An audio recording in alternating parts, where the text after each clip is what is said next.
भारत के मतदाताओं को मेरा नमस्कार। मैं सूबेदार VT. Nair, retired general secretary, Assam rifles ex serviceman welfare association all India. आप कहेंगे कि असम राइफल्स को आपकी सहायता का ज़रूरत किस लिए पड़ा। मैं विस्तार से बताऊंगा। सबसे पहले हमारा जो असम राइफल्स के बारे में यदि आप में से कोई न जानता हो तो समझ लीजिए। असम राइफल्स भारत का सबसे पुराना पैरामिलिट्री फोर्स है। 188 साल हो चुका है। 1835 में कचार लेवी के नाम पे इसका जन्म हुआ था और आगे चल के 1913 में इसे आसाम मिलिट्री पुलिस का नाम दिया गया। फर्स्ट वर्ल्ड वॉर जो 1914 से 18 तक चला, उसमें इन्होंने आर्मी के साथ मिलकर, उस वक्त के ब्रिटिश आर्मी के साथ मिलकर यूरोपियन कंट्री में काफ़ी एक्टिव भूमिका निभाई। गोरखा रेजिमेंट को रीइंफोर्समेंट करके, उस वक्त हमारे 4 बटालियन हुआ करता था। 3000 से कुछ अधिक की नफरी थी।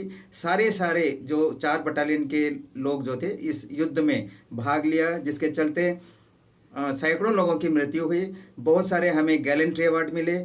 इस परफॉर्मेंस के कारण उस वक्त के ब्रिटिश सरकार ने हमें 1917 में आसाम राइफल्स का नाम दिया। देखिए, राइफल्स जो होते हैं केवल आर्मी में होते हैं। हम पुलिस से आर्मी बने थे, लेकिन इतना जो सफ़र हमने तय किया आर्मी के साथ मिलके, हमने सेकेंड वर्ल्ड वॉर में भी हिस्सा लिया। वी फोर्स के चलते जो जापानीज जो भारत के तरफ अपने ईस्टर्न सेक्टर से अटैक करने आ रहे थे, उन्हें रोका हमने बर्मा में जाके।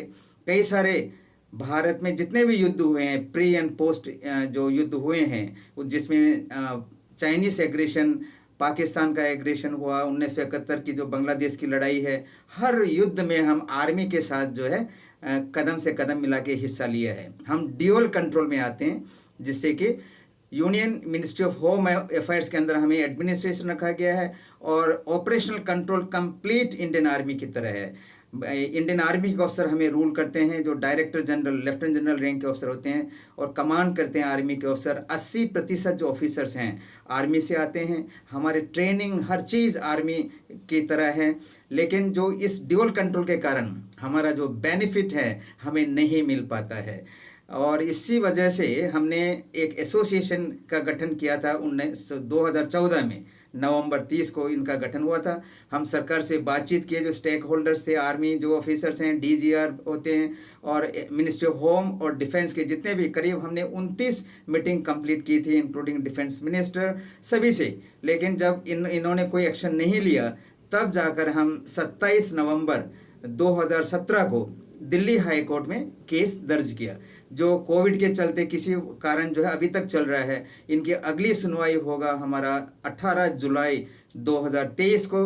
उसके बाद हमें जजमेंट मिलने की आशा है और यह जो है जुडिशरी की तरफ से जा रहे हैं। तो अगला साल जो है हमारा इलेक्शन आने वाला है भारत में, जनरल इलेक्शन।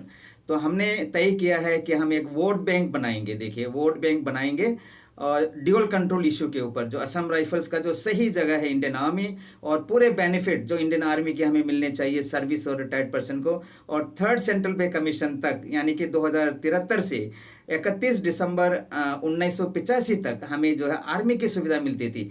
और इन्होंने 4 सेंट्रल पे कमीशन, जो हर साल 10 साल में एक बनता है सेंट्रल पे कमीशन, उन्होंने बिना सोचे समझे हमें सेंट्रल पुलिस ऑर्गेनाइजेशन में रखा गया। देखिए, जबकि हमें ऑपरेशनल कंट्रोल तो आर्मी के अंदर ही चल रहा है। तो यह बहुत बड़ा गलत भूल इन्होंने की थी, जिसके तहत हमें कई सारे बेनिफिट नहीं मिल रहे हैं। जीडी के जवान जो बेचारे 2004 के बाद जो भर्ती, उनका पेंशन तक रुक गया। देखिए, पेंशन भी नहीं मिल रहा है, जबकि कार्यवाही हम इंडियन आर्मी के अंदर कर रहे हैं। तो भारत सरकार को पता है, हमने कई सारे इनसे करस्पॉन्डेंस किए थे, बातचीत की है एसोसिएशन ने। अब तो 35 मीटिंग कर चुके हैं अभी तक, लेकिन इनमें जो है टस से मस नहीं हो रहा है। तो हम चाहेंगे, हम एक वोट बैंक तैयार कर रहे हैं। हमारे जो मेंबर्स हैं, विडोज हैं, जो यंग ब्रिगेड हमने बना रखा है, जो हमारे सर्विंग और रिटायर्ड पर्सन के जो बच्चे हैं 18 साल से ऊपर, लड़का और लड़की, बेटियां, वह जो है आपको संपर्क करेगा। एक परफॉर्मर बना रखे हैं, फॉर्मेट हैं, जिसपे जो आपने केवल हमें हमारे जो है वोट बैंक में शामिल होना है। बहुत ज़रूरी है। हम आपसे विनती करते हैं, हमारा उद्देश्य है 1 करोड़ से अधिक वोट बैंक।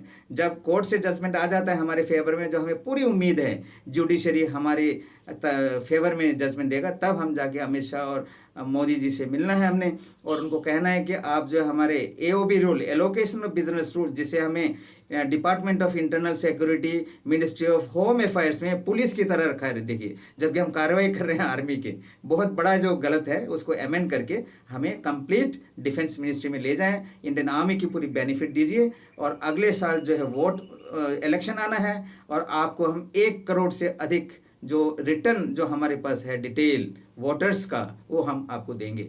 यह जो कार्रवाई इसी साल होना चाहिए, ताकि हम अगले साल आपकी जीत सुनिश्चित करेंगे। 1 करोड़ से अधिक हम आपको देंगे। वैसे बताया जाता है, जो हम देख रहे हैं, मोदी जी जो है बोलते तो हैं पुराने जो भी कानून हम जो है ये नष्ट करेंगे, नए कानून बनाएंगे। और जो असम राइफल्स के ऊपर जो इतने अत्याचार हो रहे हैं, जो जवान नॉर्थ ईस्ट में कंप्लीट फील्ड एरिया में काम करते हैं, देखिए। उसके बाद जेएनके में भी अभी भी 2 बटालियन जेएनके में हैं। और आपको बताऊं, जो राजपूताना राइफल्स के साथ हमारे जो वुमेन राइफलमैन्स है, जो लेडीज हैं, वो भी जा रखे हैं यूएनओ में। देखिए, इंडियन पीस कीपिंग फोर्स जो है, जो श्रीलंका में हुआ था, वहाँ पे भी असम राइफल ने काफ़ी अच्छा परफॉर्मेंस दिया है। तो क्यों इसे ड्यूअल कंट्रोल में रखा गया है? क्यों इसे पुलिस कहा जा रहा है? ये क्यों बेनिफिट नहीं दिया जा रहा है? वैसे न्यायालय में है। इसके बाद आप सबसे मेरा निवेदन है, नमस्कार मैं करता हूं, हमारे सदस्य जब भी आपको मिलेंगे तो इसी वजह से हमें जो है वोट बैंक के लिए आपकी वोट की ज़रूरत है।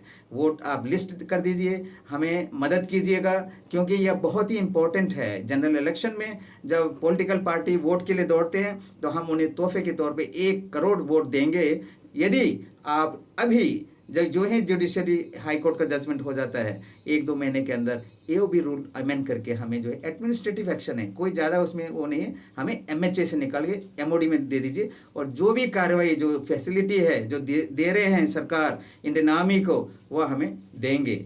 आप सबको बहुत बहुत नमस्कार। हमें पूरी आशा है मुझे कि आप हमारी मदद करेंगे, भारत के महत्वपूर्ण मतदाताओं। नमस्कार, प्रणाम, thank you very much, good bye.